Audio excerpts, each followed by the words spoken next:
Algunos me han preguntado, porque yo mencioné varias veces, ¿qué haríamos sin la abogacía de Cristo? Bueno, vamos a pensar en quién es nuestro abogado. Tenemos dos abogados en la iglesia, uno presente y el otro no, pero sabemos lo que es un abogado.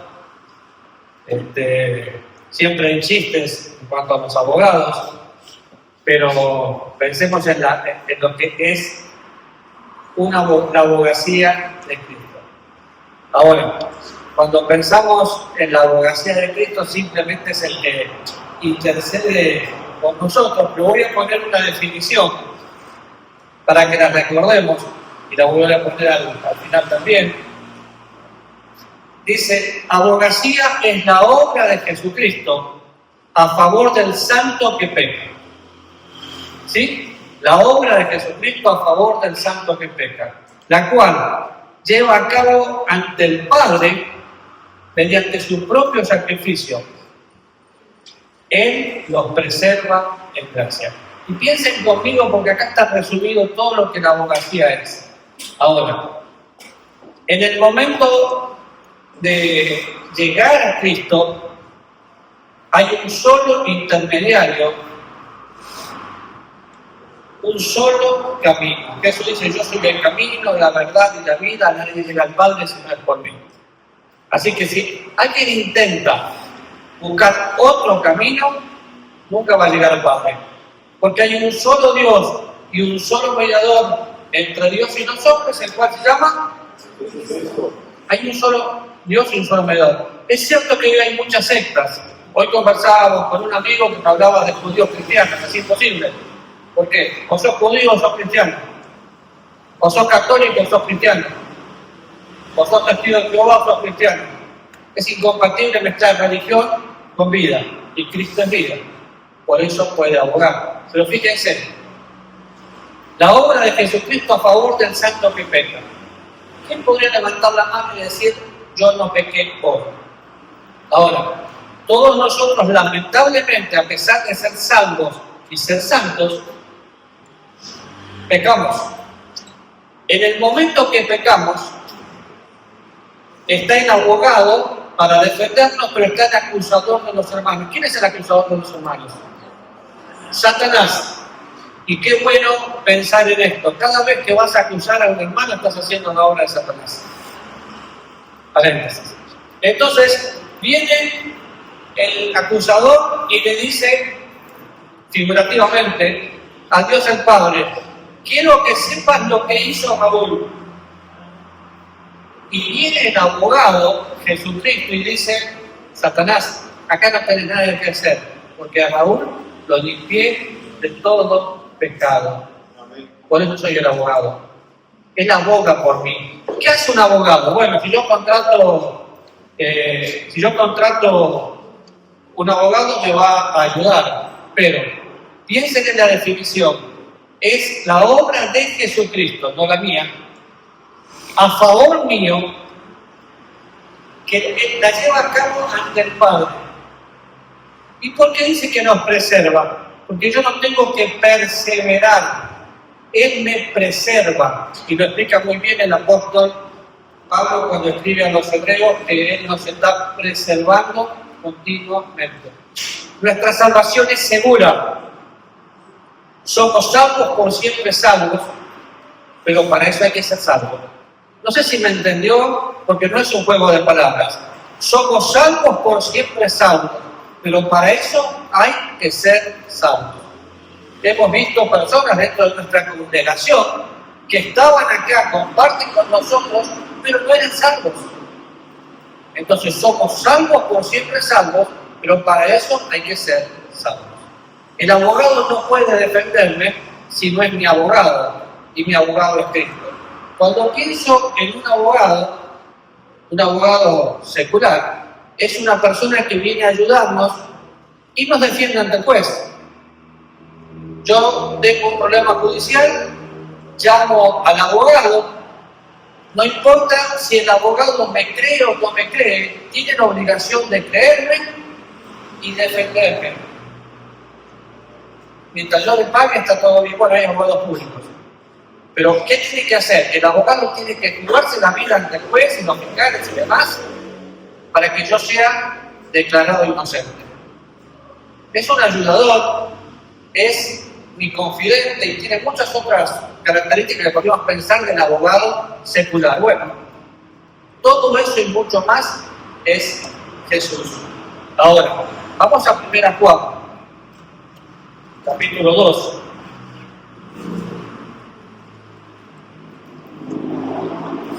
Muy importante siempre leer todo el contexto de 1 Juan, donde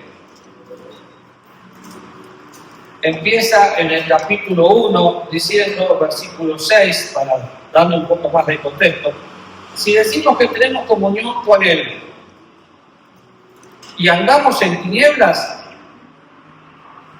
¿qué somos? Y no practicamos la verdad. O sea, absolutamente nunca va a ser la voluntad de Dios que un hijo de Dios peque. Somos santos que a veces pecamos porque es un incidente, nunca puede ser una constante.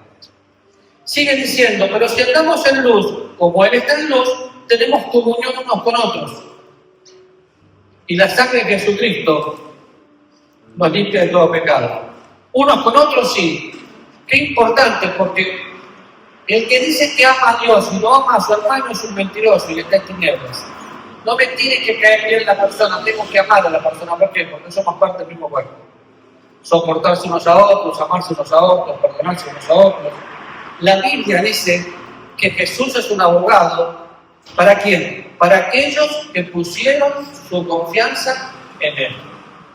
Lo que usted tiene que preguntarse ahora, ¿es mi abogado? Porque el hecho de estar aquí, sentado, cantando, levantando las manitos si quiere, no le hace salvo. Como siempre digo en broma, ahora pusieron un McDonald's acá. Si una mujer tiene un hijo en el McDonald's, no es una hamburguesa, no es un bebé. Si naces acá adentro, no te convertís en cristiano. Si naces en una familia cristiana, no te convertís en cristiano. La salvación es personal. Es el error de muchos papás que tratan de fabricar un cristiano. Y en la adolescencia dice, ¿qué pasó con mi hijo? Nunca nació de nuevo. Eso pasó. Pero sigue diciendo el versículo, si decimos que no tenemos pecado, voy por el 8 del capítulo 1, nos engañamos a nosotros mismos y la verdad no está en nosotros. Si confesamos nuestros pecados, Él es fiel y justo para perdonar nuestros pecados y limpiarnos toda maldad. Si decimos que no hemos pecado, le hacemos ser mentiroso y su palabra no está en nosotros. Es duro, Juan, ¿eh? Hijitos míos, estas cosas os escribo para que no pequéis. Si alguno hubiere pecado, abogado tenemos para con el Padre, a Jesucristo el justo. Que tenemos abogado para con el Padre. Tenemos el recurso de la confesión, y si usted estudia bien el versículo, la sangre de Cristo nos limpió de todo pecado en el momento de ser salvo, y la sangre no perdió su poder, continúa cada día siendo eficaz y efectiva. ¿Sí? Y nos limpia de todo pecado. Obviamente, hay que entender que la confesión no es llegar a la noche y decir, Señor, te pido perdón por todos mis pecados en el nombre de Jesús, amén. Porque eso es lo mismo que decir, ángel de la guarda, mi dulce compañía, no me desampares ni de noche ni de día, hasta ponerme los brazos de ¿quién? De Jesús, José y María. Hay gente que parece que es católico, solo pide perdón o va a comer. Señor, te pedimos que bendiga estos alimentos, que eso se cura. O pecó el hermano y él se para y le dice, te pido, Señor, que perdones todos nuestros pecados. No, la confesión es personal. Yo peco, yo confieso. Pero la confesión descansa en la fidelidad y la justicia. Porque Dios es fiel, aunque yo sea infiel, Él sigue siendo fiel. Y aunque yo haya sido injusto, Él me declaró justo por medio de Jesucristo. Y porque me declaró justo, puedo disfrutar su justicia. Y dice que Él no quiere que pequemos. pero que tenemos un abogado para con el Padre. ¿Quién es ese abogado? Jesucristo. Y utiliza otra vez la palabra, el justo. Al que no conoció pecado, al justo, por mí se hizo pecado.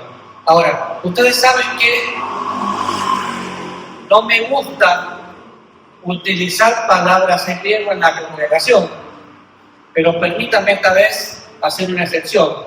La palabra griego que se usa en esos versículos, paracletón, significa ayudante, consejero o asesor. Ayudante, consejero o asesor. Tres cosas importantes: ayudante, consejero y asesor. Y tiene que ver con el Espíritu Santo de Dios, que es nuestro ayudante, que es nuestro consejero, que es nuestro ayudador. La religión nos ha hecho tanto daño que a veces le pedimos a Dios que haga lo que ya hizo. Señor, ayúdanos. Soy tu ayudador. ¿Para qué me vas a pedir que haga lo que ya voy a hacer? Es mi ayudador. Ahora, Jesús es el abogado entre nuestros corazones arrepentidos y la ley. Nosotros fuimos libres de la ley. Podría leer usted Romanos capítulo 5, 6 y 7 y ver que hemos sido libres de la ley. ¿Por qué? Porque ningún ser humano podría cumplir la ley. Por más que nuestro corazón lo intente, no podemos. Eso no quiere decir que no haya mandamientos que tengamos que cumplir. Hay más mandamientos en el Nuevo Testamento, bajo la gracia de Dios, que todos los que había, los 613 que tenían que cumplir los judíos. Pero la sangre de Jesucristo se aplica por la fe cuando yo le confieso como Salvador. Y otra vez, 2 Corintios 5, 21, y usted lo conoce de memoria, ¿qué dice? Al que no conoció, pecado. ¿Quién no conoció pecado? Cristo, Jesús. ¿Qué fue hecho? Pecado. ¿Fue hecho pecado? Sí. Tomó mi pecado, su pecado. Imagínense el pecado de toda la humanidad. Y fue cargado sobre Jesús. Lo que habrá sentido en ese momento, y es el momento donde miramos la cruz, y él dice: Dios mío, ¿por qué me has desamparado? Porque todo el peso de mi pecado y su pecado cayó sobre él. No hay pecado blanco, mentira blanca o mentira no blanca. Hay mentira que es pecado. No hay pecado venial y pecado mortal. Hay pecado. Y todo el pecado cayó sobre Jesús. Al que no conoció pecado, por mí se hizo pecado, para que yo haga lo personal, fuese hecho justicia de Dios en él. La justificación, la doctrina que hemos hablado tantas veces acá. Soy declarado justo. Y el justo que vive en mí es el que intercede por mí ante el Padre. Ahora, si usted está mirando la pantalla, fíjese la segunda parte, que es importantísima. Él defiende nuestro caso ante el juez. Podríamos imaginar la conversación diciendo algo como: Padre, sé que era pecado, violó los mandamientos, es culpable, pero yo lo defiendo. Pero yo pagué en la cruz. Porque Jesús sabe que somos pecadores y que vamos a continuar pecando, pero también sabe que somos sus hijos. Dios no quiere que pequemos. Entonces, Padre, yo sé que pecó,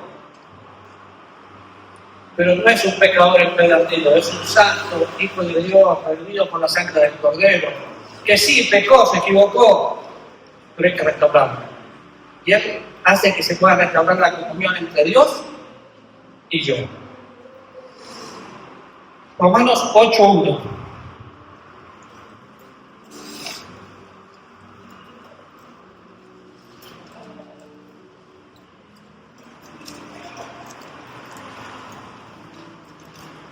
Ninguna condenación hay para quién. Ahora ninguna condenación hay para los que están en Cristo Jesús. Ninguna. Termina el capítulo 8 ¿Qué nos separará del amor de Dios? ¿Tribulaciones, angustia, hambre, dureza? No, nada. ¿Por qué? Porque es el amor de Dios, no es el nuestro. Si fuera el nuestro estaríamos mal. Pero no hay ninguna condenación, porque somos inocentes delante de Dios. Yo sé que a veces nuestros hechos tapan nuestros dichos, pero delante de Dios somos inocentes y deberíamos comportarnos tal cual como somos. Ahora, Colosenses capítulo 2, versículo 14.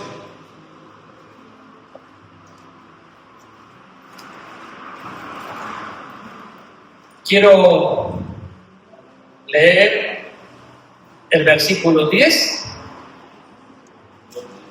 de Colosenses 2 y después voy a leer el 14. Y vosotros estáis completos en Él, que es la cabeza de todo principado y potestad. Estoy completo, no me falta nada, pero no se refiere a las cosas materiales, se refiere a que soy totalmente perdonado, inocente, completo, redimido, reconciliado. Cuando sigo mirando y llego al versículo 13, dice: a vosotros, estando muertos en pecado y en la incircuncisión de vuestra carne, les dio vida. ¿Juntamente con quién? Con Él, con Cristo, perdonando todos los pecados, absolutamente todos. Nosotros, por una cuestión de poder pensar con una mente finita, decimos pecados pasados, presentes y futuros. No, Dios es atemporal. Él perdonó todos nuestros pecados hace 2000 años. Dios en su presciencia sabía quiénes iban a responder al Evangelio. Esto no quiere decir, como dicen los calvinistas, que Dios nos eligió antes de la fundación del mundo para ver quién era salvo y quién estaba perdido. No. Dios no hizo eso. Ni nos predestinó para salvación o perdición. Dios no hizo eso. ¿Por qué? Porque ni la predestinación en ninguna parte de la Biblia, ningún verbo, ninguna acepción directa en su contexto habla de pérdida de salvación o no, salvos o no salvos. Siempre habla de ser conformados a la imagen de su Hijo. Pero obviamente Dios, al ser presciente, sabe exactamente lo que iba a suceder. Y Él sabía que nosotros íbamos a ser hijos que a veces nos íbamos a portar mal. Entonces, ¿qué hace? Perdona todos nuestros pecados y lo completa diciendo, versículo 14, anulando el acta de los decretos que había contra nosotros, que nos era contraria, quitándola del medio y clavándola en la cruz. Mi pecado y su pecado están en la cruz de Cristo. Si usted y yo pecamos es porque queremos. El pecado es una decisión. Nadie puede decir, no, Dios me está tentando, voy a pecar.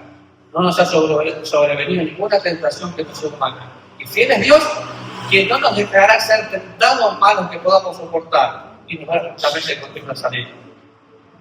Hay gente que vive luchando con ciertas adicciones. Bueno, yo creo que esa gente nunca nació de nuevo.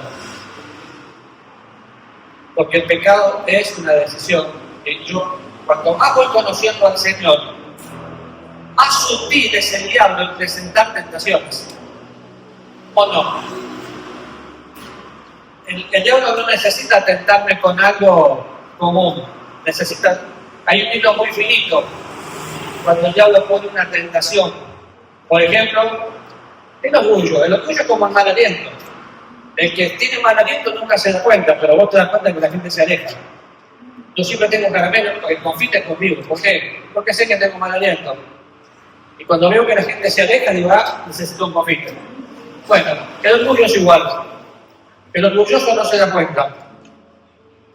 Pero todos los que nos rodeamos, sí nos damos cuenta. Es un pecado muy sutil, ¿no? Es un pecado que yo tengo que tomar la decisión de decir no. O decir sí, si quiero vivir en ese pecado. Pero si sos salvo y tenés la constancia de practicar un pecado, es muy posible que muy pronto seas disciplinado.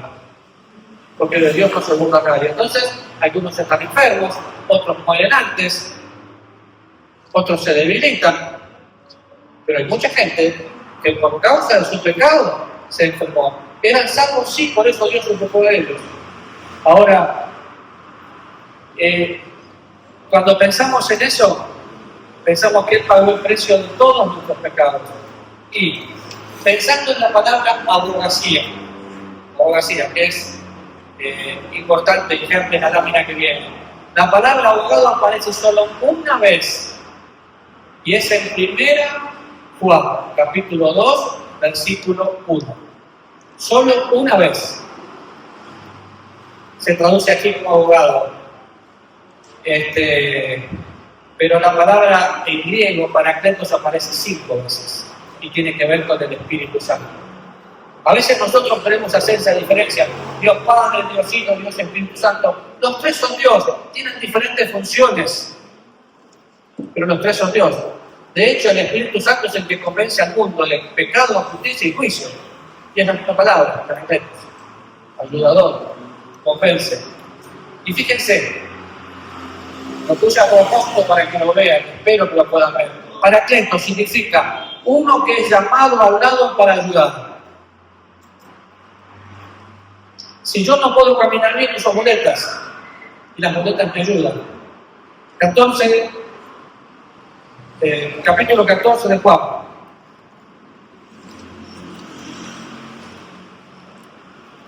Versículo 16. Y yo rogaré al Padre y os dará otro consolador para que esté con vosotros para siempre. No tenemos opción. Y la palabra acá es consolador.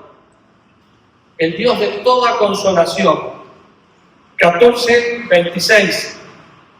Mas el consolador, el Espíritu Santo, a quien el Padre enviará en mi nombre, Él os enseñará todas las cosas y Él os recordará todo lo que yo os he dicho. 15:26. Espero que lo noten y lo lean en su casa después. Pero cuando venga el Consolador, a quien yo enviaré del Padre, el Espíritu de verdad, el cual procede del Padre, Él dará testimonio de mí. Y hay varios versículos más. Y esta es una promesa que tuvo cumplimiento. ¿Cuándo se cumplió esta promesa? ¿Cuándo? El día de Pentecostés. El Espíritu Santo ya vino y vino a vivir, a morar en la vida de todo aquel que cree, o sea, de todo aquel que es nacido de nuevo. ¿Nació de nuevo? Tiene el Espíritu Santo. ¿No nació de nuevo? No tiene el Espíritu Santo. Así de simple. Y cuando pensamos en esto, vamos a 2 Corintios y me habla del Dios de toda consolación que me consuela para que yo pueda consolar a otros. En los momentos de dificultad, seguramente yo pasé por una dificultad y esa dificultad me ayuda a entender lo que la persona está viviendo y puedo consolarla. ¿Por qué? Porque lo viví. Ahora, la primera palabra, Parácletos. La segunda forma de traducirlo, Paráclesis, sustantivo que significa la ayuda en sí misma, ¿sí? Y es el Dios de toda consolación. La tercera, Paracaleo, se traduce 107 veces en el Nuevo Testamento. Consuelo, súplica, deseo, oración, rogar, exhortar y llamar. ¡Qué variedad! Y siempre tiene que ver con Cristo cumpliendo su obra, intercediendo por nosotros, y el Espíritu Santo. De hecho, cuando el Señor Jesús estaba en la tierra y rinde cuentas en Juan 17 me hizo, intercedió por nosotros. Señor, te pido por ellos y por los que han de creer. Señor, líbranos del mal. Señor, cuidado. Y la oración del Señor fue contestada. Ahora, si volvemos otra vez a San Juan a 1 Juan capítulo 2, dice, abogado tenemos para con el Padre, a Jesucristo el justo. Porque Él es justo, me puede justificar. Y si no fuera que tenemos un abogado que nos defiende continuamente, nos iría mal. ¿Por qué? Porque necesitamos ese abogado. La abogacía del Señor Jesucristo es un ministerio especial que se desarrolla cada vez que usted y yo, como hijos de Dios, pecamos. Usted peca, ahora cuidado, no abusemos del pecado, porque otra vez hay disciplina. Pero usted y yo pecamos, el abogado viene automáticamente y nos defiende ante el Padre. Confesamos y volvemos a tener comunión. Por eso es tan importante ejercer la comunión. Ejercer la confesión para volver a la comunión. Y solo a modo de repaso, porque usted lo sabe, la palabra confesión viene de dos palabras y significa decir lo mismo que Dios dice. Cuando una persona miente y es cristiano, no es un mentiroso, es un santo que mintió y le tiene que decir Dios, mentí. Solo para graficarlo, ¿cómo sería Dios mintiendo? ¿Cómo se lo imagina? ¿Cómo se lo imagina a Dios pasado de copas? ¿Cómo se lo imagina a Dios? El otro día vi un cristiano que estaba papeando. Y le digo, ¿o sos cristiano y no entendés que tu cuerpo es templo del Espíritu Santo? Porque eso te va a matar. No, todos lo hacen. Digo, no sabés lo que está pasando, no sabés lo que estás haciendo. Fue su propia decisión. Cuando le dio una enfermedad, la culpa no va a ser de Dios. La culpa va a ser de ese que estaba confiando. Pero siempre tenemos la salida para decir no. Cuando pensamos en nuestra salvación, yo cité de memoria que hay un solo mediador entre Dios y los hombres, que es Jesucristo. Y es el mismo que intercede por nosotros. El asunto de la mediación es evidente. Tenemos un mediador que intercede por nosotros. ¿Qué haríamos si no tuviéramos eso? No podríamos vivir, porque la vida cristiana es Cristo y sin Cristo es imposible. Y Él nos ayuda no solo en eso, sino en todo. De hecho, cuando pensamos que Él va a mandar otro consolador, ustedes ya saben esto, se lo repito para refrescar la memoria. ¿Qué significaba la palabra otro? De todo el texto es la palabra más importante. ¿Por qué? Porque es otro de la misma clase, igual a Él. El Señor Jesús asciende al cielo y envía a alguien igual a Él a vivir en nosotros para siempre. Si soy salvo, la morada del Espíritu Santo es para siempre. No le puedo decir, Dios, quédate acá y yo sigo mi vida. Algunos son salvos así como con fuego. El apóstol Pablo dice en 1 Corintios 3, cristianos carnales. Yo tengo que decidir qué quiero ser. Ahora, quiero leer con ustedes Hebreos capítulo 7.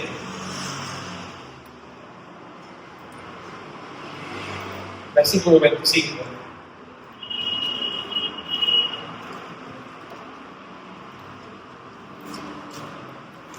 Y como siempre, voy a leer un versículo antes, voy a leer el 22. Por tanto, Jesús, hecho fiador de un mejor pacto. El fiador, la garantía del nuevo pacto. Y los otros sacerdotes llegaron a ser muchos debido a que por la muerte no podían continuar. Mas este, por cuanto permanece para siempre, tiene un sacerdocio inmutable. Ese es Cristo, el sumo sacerdote. Y nosotros somos sacerdotes para Dios nuestro Padre. Nuestro sumo sacerdote nos hace sacerdotes. Por lo cual puede también salvar perpetuamente a los que por Él se acercan a Dios, viviendo siempre ¿para qué? Jesús está intercediendo por mí ante el Padre cada vez que peco. Jesús está orando por mí. ¿No le emociona eso?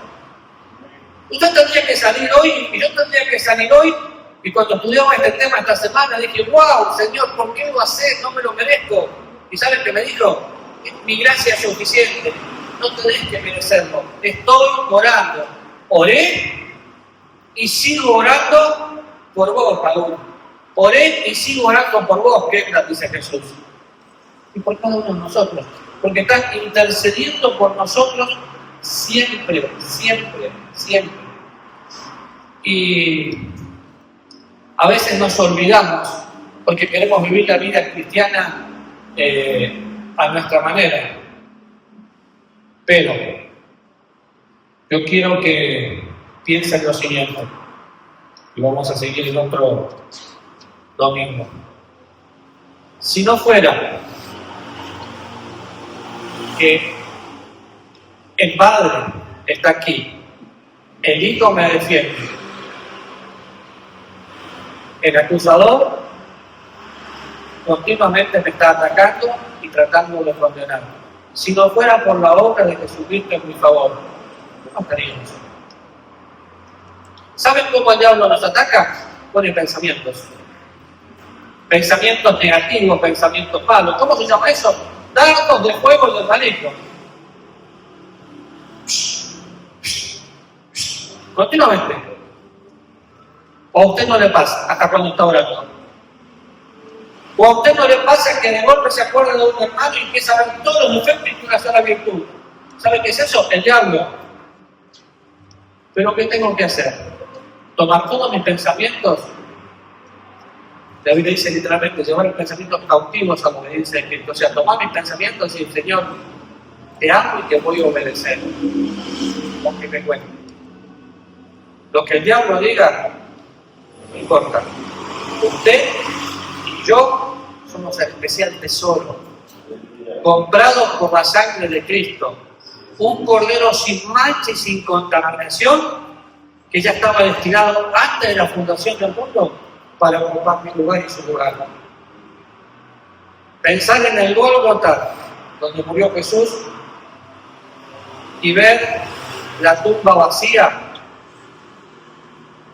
es pensar lo mismo que el apóstol Pablo dice en Romanos 4:25. Murió por mi transgresión, pero resucitó para mi justificación. Sigue vivo, intercediendo por usted y por mí. Oramos muchos. Amado Dios,